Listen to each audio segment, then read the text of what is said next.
Pernah tuh sekali tuh, waduh anak sultan tuh, gue berangkat pagi, malam gue udah di rumah lagi ke Kalimantan. Cuman suruh ngajarin anaknya doang. Udah siapin dulu tiketnya, baru saya mau berangkat. Ya udah nih ada tiket pulangnya juga. Iya. Akhirnya disiapin, di bookingin kan tiket pulangnya. Nah kalau begini gue tenang nih, jangan bisa berangkat pulang nggak bisa nih. Akhirnya gue berangkat pagi, sore gue udah flight terakhir gue pulang. Flight pertama gue berangkat, ngajarin, makan, terus pulang. Gue bilang wah segitu fanatiknya gitu loh. Padahal di sana kan sekolah musik banyak, guru juga banyak, dan gue kenal kan kebetulan gue juga pembina di Indonesian Drummer kan. Jadi gue mulai Indonesian Drummer Aceh sampai Indonesia Drummer Timur tuh gue kenal, maksudnya memang database-nya gue punya. Setiap Tipek habis selesai konser gue pasti sempetin buat kumpul sama Indonesian Drummer setempat. Itu selalu gue sempetin. Nah, Mas Bro, Tipek kan hitungannya band Indonesia yang padat banget jadwalnya. Iya. Ya, sebelum pandemi ya. Punya nggak kayak ketika lagi lu main, gue jenuh nih, anjir. Karena lagunya kan itu lagi terus gitu. Punya nggak rasa kayak gitu? Padahal setiap panggung itu paling cuma 20 sampai 25 lagu ya. Iya, sekitar 15 lah kali 18 lah. 20 juga banyakan kali. Iya. Punya nggak rasa jenuh gitu? Kalau titik jenuh itu mungkin di semua pekerjaan itu pasti ada, termasuk di musik ya. Tapi untuk mengantisipasi itu, X-Friend semangat banget nih yang nonton kita nih. Itu kita jadi kayak mood booster ya. Mood booster sama kita jadi kayak ditampar gitu rasanya. Umpamanya kita udah jenuh kan otomatis capek kan badan, jadwal padat, mepet-mepet, jaraknya baru nyampe kota itu langsung mandi, berangkat lagi, manggung. Cuman karena melihat antusias mereka, teriakan mereka itu udah kayak jadi mood booster tuh buat kita. Jadi kayak rasanya kayak digampar, woi bangun gitu. Gue pernah manggung sehari 3 titik, pagi, sore, malam. Pas malam nih rasanya udah kayak mimpi setengah sadar tuh. Ngeliat penonton tuh udah kayak bebayang gitu kan. Cuman karena pada sama Trisno bilang tangannya ke atas, X-Friend, ada satu lagu yang memang buat tangannya ke atas gitu kan. Pas tangannya ke atas, gue langsung anjir mereka aja semangat, masa gue loyo. Langsung kayak enteng gitu badan. Iya ngerasa kayak enteng gitu. Energinya berarti masuk ke nyerap ya. Itu misterius banget itu. Orang gue itu capek, tapi kok gue kelar gitu loh. Badan gue jadi enteng. Cuman kelar lagu aja. Kelar konser aja langsung baru berasa banget.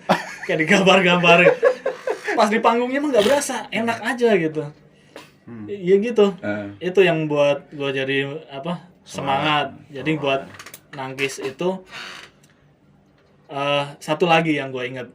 Kalau gue mulai merasa jenuh atau udah mulai lelah dengan aktivitas atau rutinitas yang monoton gitu, gue langsung inget ini tuh impian gue jadi rockstar dari dulu, dan nggak semua orang bisa dapat kesempatan seperti gue yang gue alamin seperti saat ini.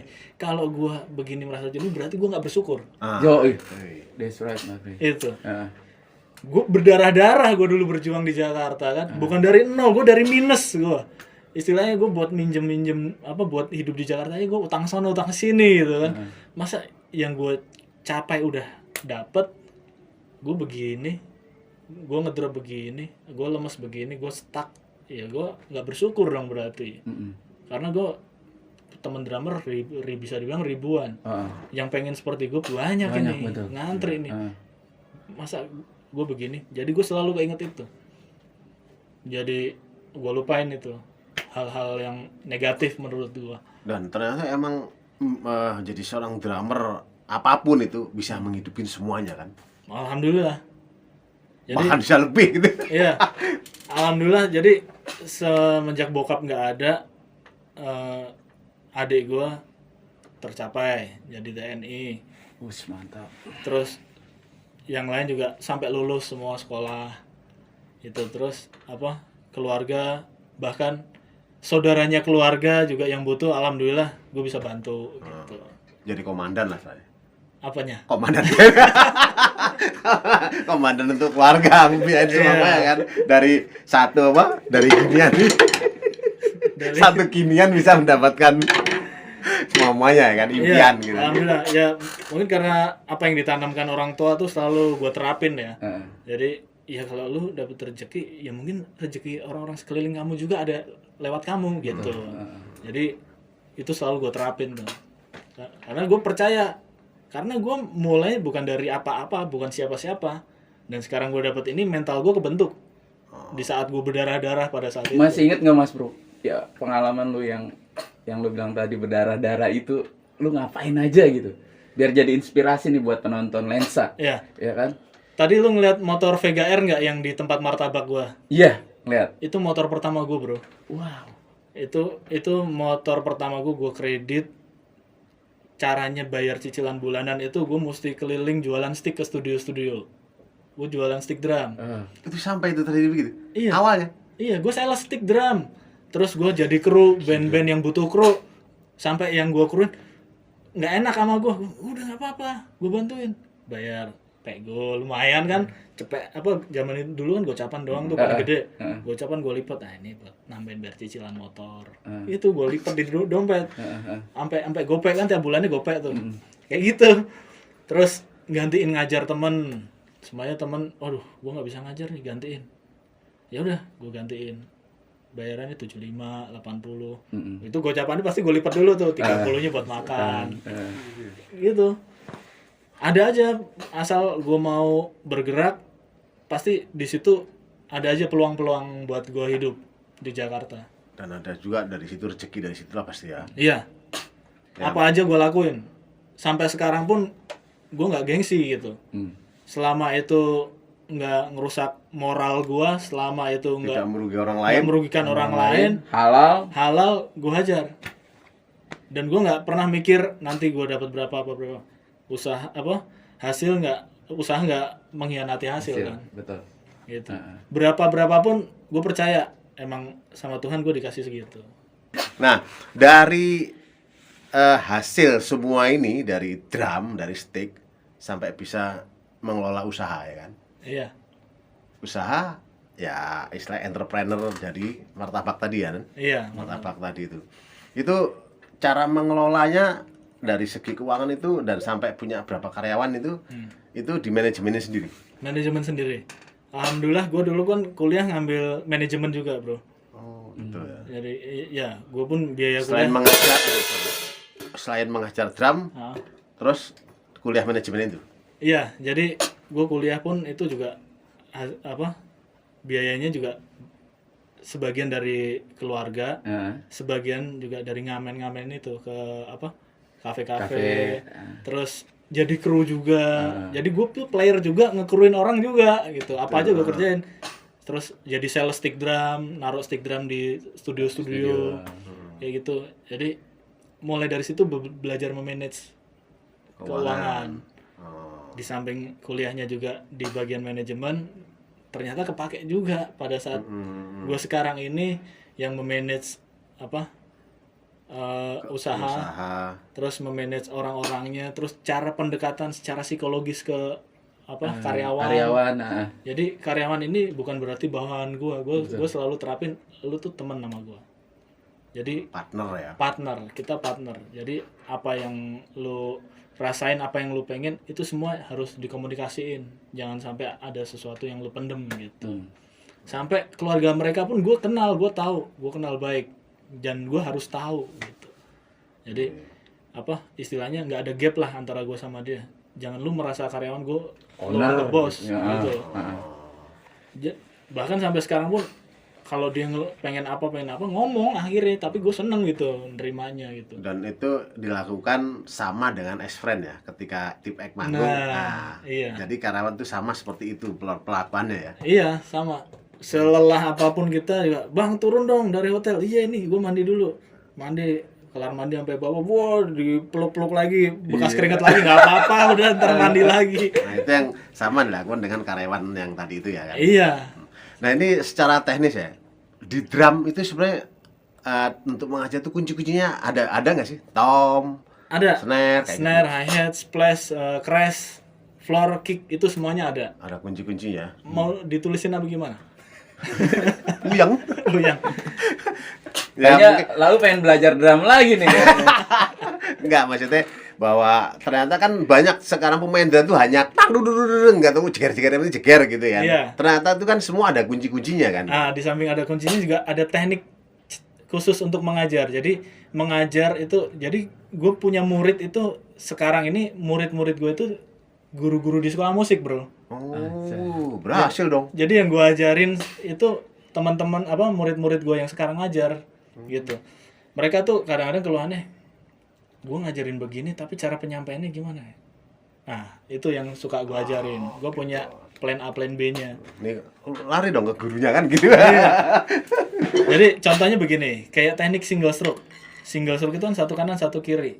Biasanya guru atau teman-teman guru nih suka boring ngajarin ke muridnya, suruh single ke snare terus. Kalau nggak ke tom. Sedangkan kadang-kadang kita nemu murid yang bosen pengennya langsung play. Langsung main. Ya udah single stroke-nya kita pindahin aja di aplikasi ini ya. Misalkan dari right snare sama kombinasi di hi hat. Contohnya kalau single yang monoton kan di snare doang. Ini pindahin aja.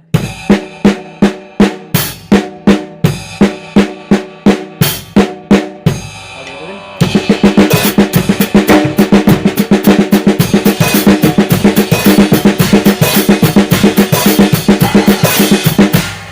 Itu kan sama, satu teknik sebenarnya. Cuman diaplikasikannya di banyak tempat, gitu. Oh, diperluas istilahnya kan. Contohnya kayak kalau double stroke enakan gimana ya mas? Si guru ngomong begitu karena muridnya jenuh. Double stroke kan 2 kanan 2 kiri. Kalau dicepetin gitu. Itu murid suka jenuh. Ya udah lu pindahin aja, diaplikasikan tempat yang lain.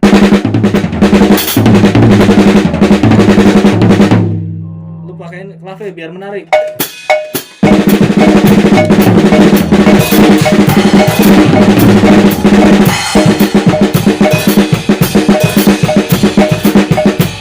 Gitu.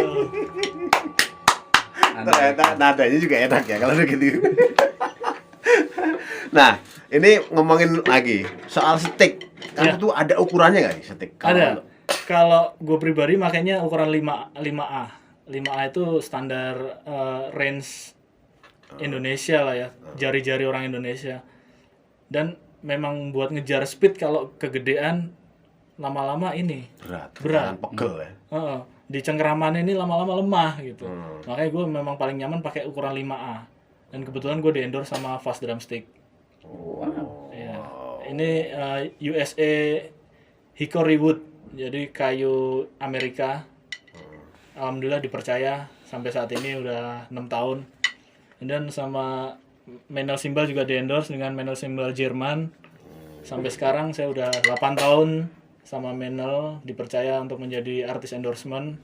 Kemudian sama Gretsch USA juga sampai sekarang masih dipercaya, sudah berjalan hampir 9 tahun. Banyak sekali. Lo kapan di-endorse ya? Gue tanya lo kapan di-endorse ya nih? Mas bro. Mas bro, selama karir bermusik di drum, di musisi lah, ada impian yang belum kecapai nggak sampai sekarang? Punya album solo drum sendiri. Punya album solo drum sendiri. Iya, pengen tuh. Jadi yang lebih nyanyi atau lebih di depan itu suara drumnya gitu. Wow. Jadi aransemen pengen punya, ya nggak usah banyak-banyak lah, 5 aransemen musik itu drum diiringi sama gamelan, alat musik tradisional, tapi ada nuansa dari keyboardnya, gitu. Jadi mau main nuansa gitu. Indonesia udah ada belum? Mas Gilang, Oh iya, Gilang Ramadan ya. Mas Gilang, terus ada beberapa teman drummer juga udah punya. Nah itu impian gue juga, pengen punya seperti itu, tapi pengennya pastinya beda dengan yang udah ada. Yoi. Gitu. Pengen jadi di album drum gue itu pengennya gua sama etnik tapi tidak menghilangkan unsur modernnya gitu. Atau sebaliknya, pengen punya album drum modern tapi tetap ada unsur etniknya. Indonesianya itu harus ada. Keren, Gitu. keren. Karena kan Tip X itu kan konser udah dari Sabang sampai Merauke ya. Iya. Itu kalau ketemu alat musik tradisional tuh adem banget gitu. Ciri khasnya masing-masing gitu kan. Dan itu wah luar biasa banget. Indonesia ini kaya man, alat pukulnya itu banyak. Dan nggak ada di dunia di sana itu terbanyak di Indonesia nggak ada. Nggak ada. Indonesia. Indonesia banyak banget. Dari petikan itu banyak, Nah, ya kan? iya. Alat musik tradisionalnya mah Top lah pokoknya dari banyak Kalimantan. banget. Banyak banget. Oke. Apa lagi? Stick Biasanya ada stick favorit nggak sih? stick favorit. Apanya? Yang stick yang paling lu favoritin, yang Punya. istilahnya wah ini stick kesayangan gua nih. Oh ya ini tadi. Ini 0,5. Yang selalu lu pakai setiap manggung untuk Tip X. Oh ini stick 5A terus Yang di Indos tadi ya. iya, terus tipnya round. Gue suka yang bulat karena kalau stick tipnya ini ujungnya bulat, dia attack-nya dia lebih fokus. Dan dia pasti balik lagi ke atasnya lebih responsif. Kalau lonjong dia nggak naik ke atas. Kalau dia naik ke atas. Oh perbedaan yang ujungnya perbedaan sama itu ada bedanya ya. Iya. Misalkan ketemu yang lonjong seperti ini. Nah, ini kan lonjong. Kalau lonjong, dia memang untuk soundnya dia lebih lebar. Tuh, dia lebih lebar. Tapi dia untuk responsif balik ke atasnya nggak terlalu. Oh iya. Dan soundnya dia lebih lebar. Kalau ini round tip dengan power hentakan attack yang sama, dia balik ke atas. Karena gue ngejar untuk main press roll-nya. Contohnya seperti ini. Ini namanya teknik press. Nah, itu dia detail. Walaupun lu se-speed apapun, dia tetap tik-tiknya tuh jelas banget.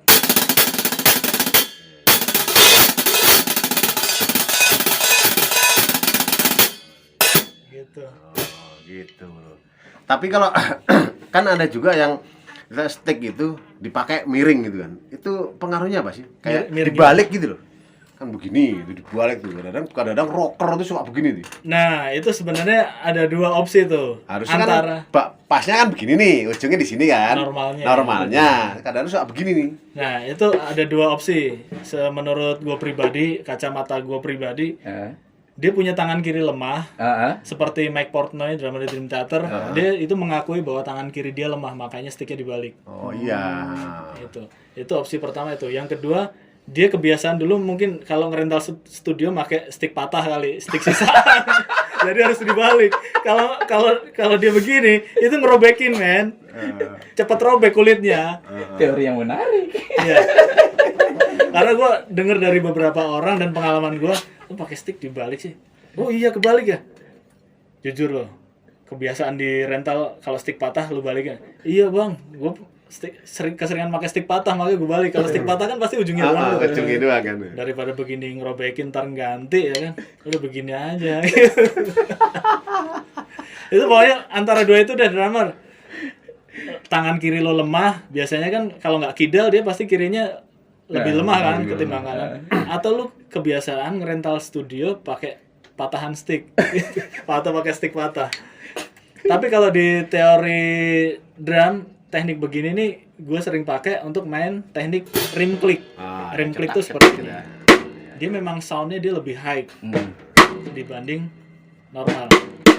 Ya kan? Kalau begini dia soundnya dia lebih high.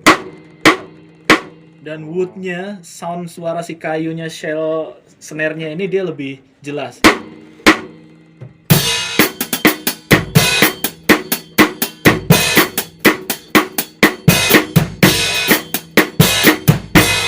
Jadi dia nggak kalah sama suara bass drumnya.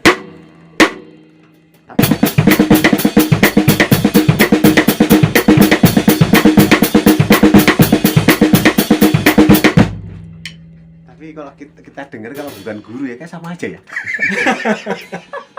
Itu kelemahan kuping gitu. Bunyi cetok-cetok tuh apa bedanya kan gitu. Nah, mulai dari sini jadi tahu orang kalau main rim shotnya begini berarti otodidak. Oh. Tapi kalau dia main rim shotnya segini, Ke tengah. Setengah. ya pokoknya dia Nah. sisa begini. Ini berarti dia belajarnya bener nih. Akademi nih, anak akademi nih, anak sekolahan. Karena dari sound jelas suara shell atau kayu dari si snare ini dia dominan keluar. Tapi kalau dia mojok begini, dia hanya suara ringnya aja. Dia soundnya beda, suaranya beda. Dia cetak sama tek. Nah, kalau gua selalu main begini, dibalik. Oh iya, beda suaranya. Ya. Karena kalau di rekaman itu kita harus benar-benar ini Detail. detil Detil, sama. satu-satunya. Untuk mukul satu di tomnya harus benar-benar center di tengah karena soundnya beda. Ya kan? Oh, Jadi iya. harus jelas satu-satunya tuh. Itunya harus jelas, detil. Jadi si frekuensinya dia benar-benar pas. Kalau kita mukul di pinggir itu kasihan yang mixing ya kan. Wah, ini powernya belang-belang. Kadang-kadang drummer sekarang nih kebanyakan nih lebih sering main juggling, stick diputer-puter, Iya. atraksi. Tapi tone suara atau groove rasanya nggak dipikirin. Gue kalau jadi juri gue yang begitu-begitu langsung gue coret, ciat. Oh gitu ya. Lu gaya lu serangit, giliran gue merem, aduh temponya ngaco gitu kan. Kalau drummer dulu tuh memang bener-bener main rasa, groove yang utama. Karena kita ini drummer gitu. Kita yang jaga tempo, kita yang bikin nuansa, kita yang bikin dynamic ya kan. Itu harus pada jalurnya, bukan malah entertain boleh, tapi benerin dulu cara mainnya. Yoi. Awal dulu pas pertama main drum atau apa itu kan harus groove-nya udah dapat, rasanya udah dapat. Itu kan harus mempelajarin apa namanya? Metronom. Ya, Itu kan waktu kamu otodidak gitu. Pernah pelajarin itu enggak? Atau wah gua enggak punya duit tuh beli metronom, gimana caranya gitu tuh. otodidak itu nggak tahu metronom sama sekali dan masih buta metronom lah istilahnya. Ternyata rekaman itu seperti ini belum kepikiran. Dulu bikin lagu direkam itu tanpa metronom dan itu semua orang pasti ngalamin, semua musisi. Pas tahu metronom itu semenjak les drum. Pada saat itu lesnya sama Osa Songkar itu drummer Voodoo. Oh iya. Sama Osa Songkar setahun. Coba main teknik single stroke yang tadi itu yang tik tik tik pakai metronom. Metronom apaan tuh? Udah nggak usah pakai metronom dulu ya, Osa. Lu ikutin ya, ini suara metronom nih. Tik tik tik tik. Nah, itu suara metronom, ikutin.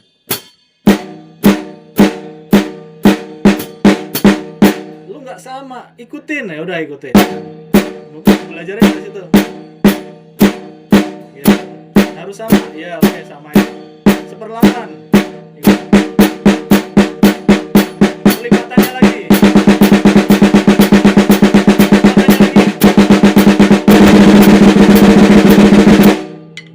Kelipatannya lagi. Kelipatannya lagi harus sama terus gitu. Nah, itu di sini yang tik tik tik tik tik kadang-kadang kita nggak fokus tuh kan. Antara ini sama ini yang mana pun. Nah, itu suara metronom harus kita rekam, nggak usah kenceng, Bro. Awalnya gue pernah dulu gue kencengin, lama-lama gue pengang sendiri. Ganggu ya, jadi ganggu ya. Pusing karena tak. Lama-lama pusing. Akhirnya caranya ngelatih kita metronom tuh nggak hanya didengar, tapi dirasa. Wow. Gitu. Tik tik itu kalau kita udah dengar suara itu baru kita masukin ke sini. Jadi kita rasain. Kalau udah kita rasain, misalkan gue main ini, katakanlah gue jadiin metronom. Gue main teknik biasa.